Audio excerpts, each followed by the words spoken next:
こんにちはなのだ。この動画ではゲームの動きを見ながらゲーマーには正直どうでもいいプログラマーのディープで細かすぎる視点からゲームの設計を深掘りしていきたいと思うのだ。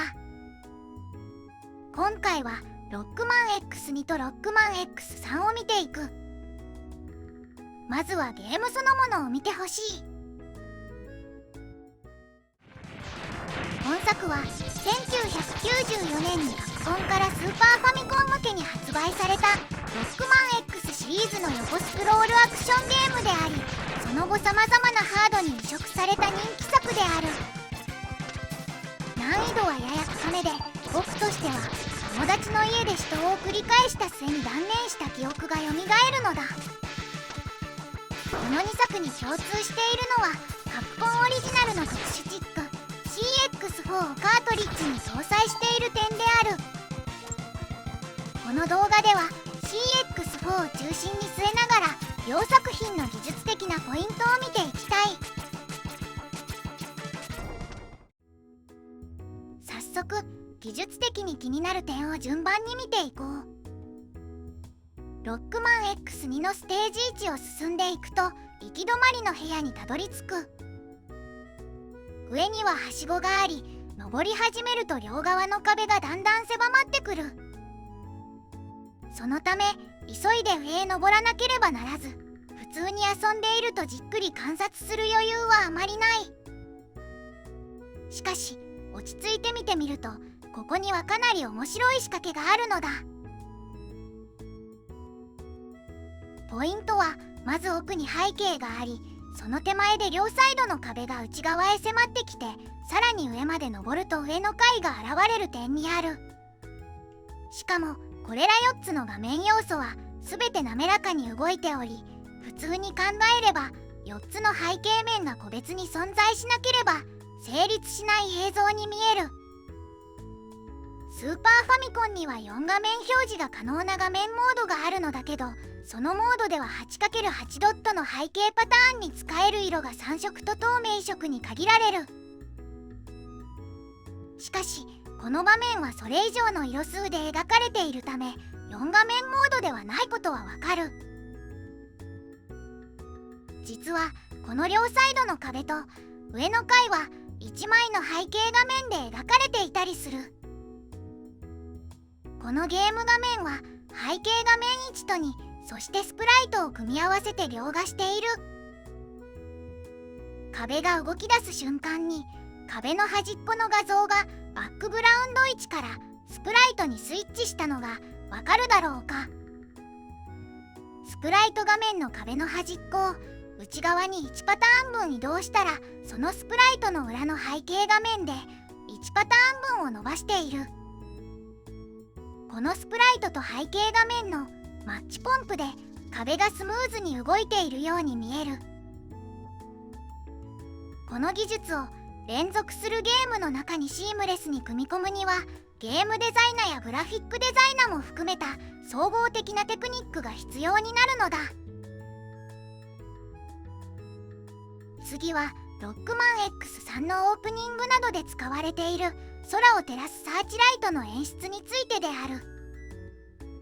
サーチライトはドット単位で滑らかに左右へ動いているので、大量のパターンを用意してアニメーションさせる方式ではロムの消費が大きすぎて現実的ではない。そこで調べてみると、これはカラーウィンドウという機能を使って実現されていることが分かったのだ。カラーウィンドウとは指定した画面の範囲に対してだけこんな感じに色演算をかけ、画面の色合いを変えることができる機能である。ただしこの機能で直接指定できる範囲は基本的に左右方向だけで、上下方向の形はそのままでは作れない。これはこのボスの爆発シーンで画面を白くする表現に使っている。そこで操作線の描画に合わせ、画面の横方向のライン元に範囲を少しずつずらしていくことで、先端が広がったサーチライトの形を作っているのである。この方法なら大量のパターンを使ったアニメーションは不要であり、ロムを節約しながら滑らかな光の動きを実現できるのだ。ここからは特殊チップである CX4 について見ていく。 CX4 はほとんど公開情報がなく、エミュレーター界隈での解析は難航した。不明な点は今も残っているが、現在では実機に近い形で動かすための解析はかなり進んでいる。 CX4 が担当する処理には、ワイヤーフレーム描画や座標変換、スプライトの拡大縮小や回転、さらにゲーム側が持つキャラクタ情報や合成スプライトの記述から画面に表示するためのスプライト情報を組み立てる処理などがある。解析から HG511B169 という型番が判明していることから、 CX4 はルネサスエレクトロニクスの HG51 シリーズのセルベース IC をベースにしたカスタム品とみられる。セルベース IC とは、あらかじめ用意された論理セルやメモリ、周辺機能、CPU コアなどを必要に応じて組み合わせ、用途に応じた専用 IC として仕上げる方式の製品である。カタログにはチップメーカーが売りたいセルを載せているが、過去の蓄積など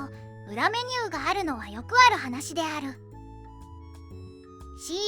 CX4 もカプコン向けに裏メニューを含む強くカスタマイズされた派生品だったのであろう。ここでの CX4 の構成をざっくり言えば、演算を行うプロセッサ本体に加え、内部ラムやロムを備え、カートリッジロム上の CX4 用プログラムを実行する形になっている。例えばスプライトの回転処理をする場合は、まずスーパーファミコンの CPU が CX4 のラムに処理対象の画像を書き込み、カートリッジロム上の回転処理ルーチンを実行するように CX4 へ指示する。すると CX4 内部のプロセッサはそのプログラムに従って CX4 のラム上のデータを処理し、結果を書き戻す。処理が終わるとスーパーファミコンの CPU がその結果を読み出し、最終的な画面表示に使うのである。なお CX4 のロムにはプログラムではなく、三角関数のルックアップテーブルなど 3D 演算を簡素化するために事前に計算した結果が格納されている。気になるのは CX4 の内部ラムが 3KB しかない点である。 8×8 で16色のパターンでも1パターンで32バイトが必要なため、中小規模のパターン処理には使えても、大きくリッチな画像をそのまま扱うにはかなり厳しい。その意味でも CX4 は全面描画型ではなく、比較的小さなデータを加工する補助プロセッサとして使うのが自然な構成だったと思われる。ではこの CX4 を使った映像を見てほしい。まずは X2 のオープニングに出てくるワイヤーフレームの X の文字や左右に伸び縮みする数字の2である。数字の2は16色の 8×8 ドットパターンを横 6× 縦8の48パターンで構成しており、1パターンは32バイトが必要なため、全体では1000も136バイトとなる。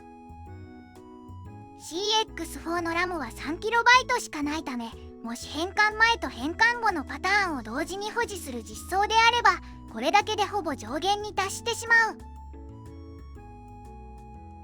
そのため16色の大きなキャラクターをそのまま回転や変形の対象にするのはかなり厳しかったと思われる。一方でワイヤーフレームは一色で描画するため、同じラム容量でもより大きな見た目の映像を扱えたのだろう。他のロックマン X2 の映像としては、オープニングでワイヤーフレームのロックマンの頭部を描画している。そして剣の形をしたボスキャラと最終ボスの頭部を描画している。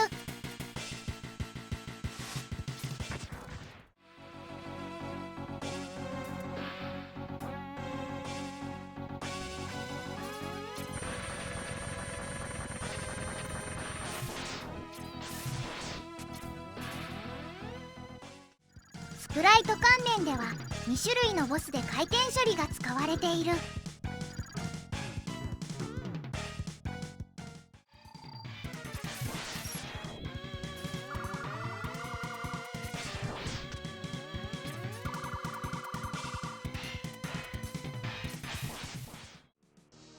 次にロックマン X3 では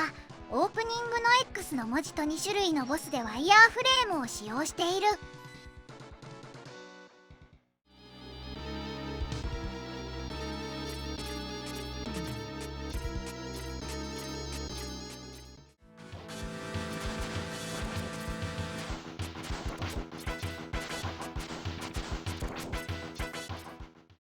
スプライト関連では